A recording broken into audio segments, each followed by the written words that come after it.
आज हम बाबा नीम करोली का सत्संग करेंगे। जब भी हम किसी संत के बारे में बात करते हैं तो उसे हम सत्संगी कहते हैं। इन्हें परम योगी, संत, शिरोमणि आदि जो भी कहें, वे निसंदेह रूप में अवतरित साक्षात हरि ही थे। बाबा अपने को किसी भी रूप में व्यक्त कर सकते थे।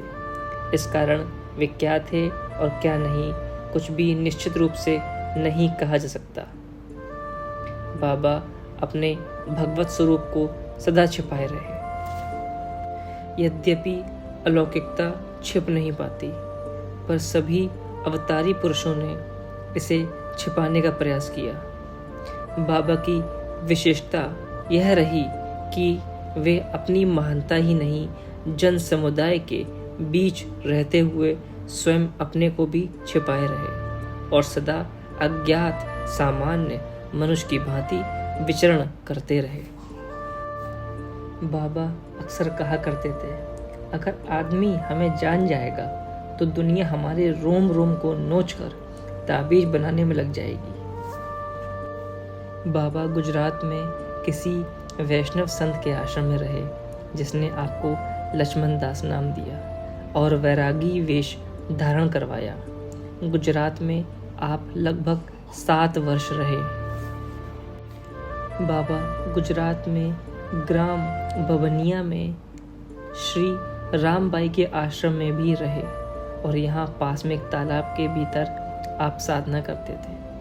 बाबा का विषम परिस्थिति में घर से भाग कर जाना एक निमित्त था, वास्तव में आगे होने वाली उनके जीवन की महान लीलाओं की यह भूमिका थी।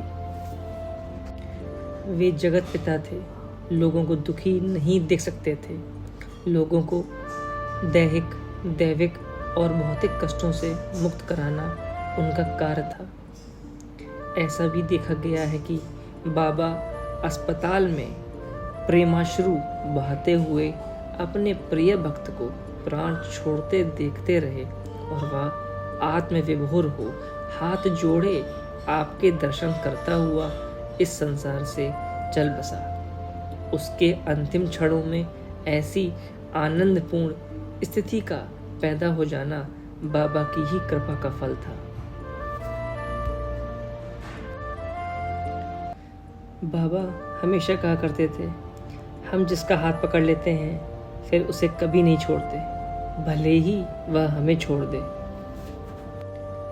बाबा कभी कभी राधा राधा और बहुधा राम राम कहते सुनाई पड़ते। निज स्वरूप में लीन आप ही सब कुछ थे। बाबा कहते, राम नहीं रहे, कृष्ण नहीं रहे, पर नाम बना रहा। नाम लेने से सब काम पूरे हो जाते हैं और अपनी गर्दन हिलाते हुए दोहराते सब काम पूरे हो जाते हैं।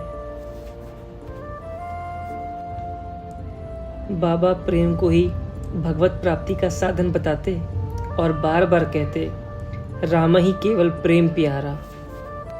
एक बार एक व्यक्ति ने बाबा से पूछा, बाबा जब सच्चाई से हम भजन कर नहीं पाते तो यह सब हमारा ढोंग व्यर्थ है। बाबा ने इस पर कहा, सच्चाई से हम भजन कर नहीं सकते, झूठ भजन हम करना नहीं चाहते, तो तुम करोगे क्या?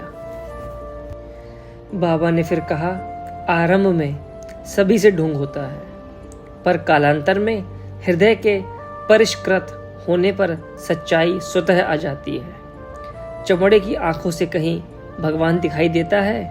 दर्शन के लिए दिव्य दृष्टि चाहिए, जो चित्त के शुद्ध होने पर प्राप्त होती है।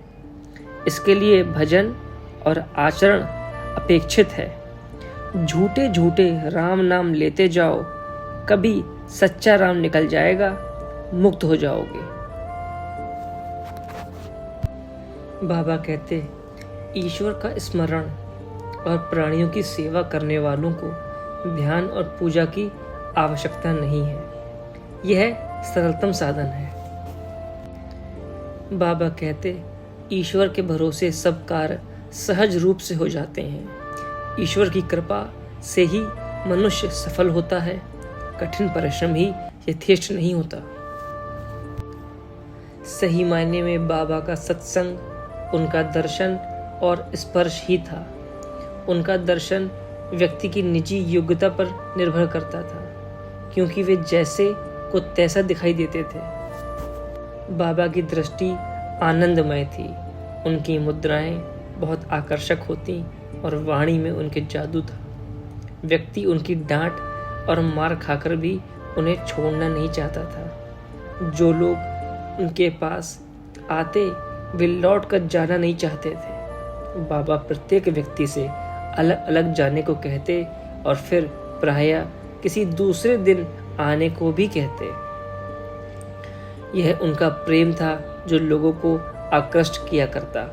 वे कहते भी थे, तुम हमारे पास इसलिए आते हो कि हम तुमसे प्रेम करते हैं। सारांश में मैं यही कहूँगा कि बाबा का जीवन भक्त हृदय को नर रूप में हरि के दर्शन कराता है।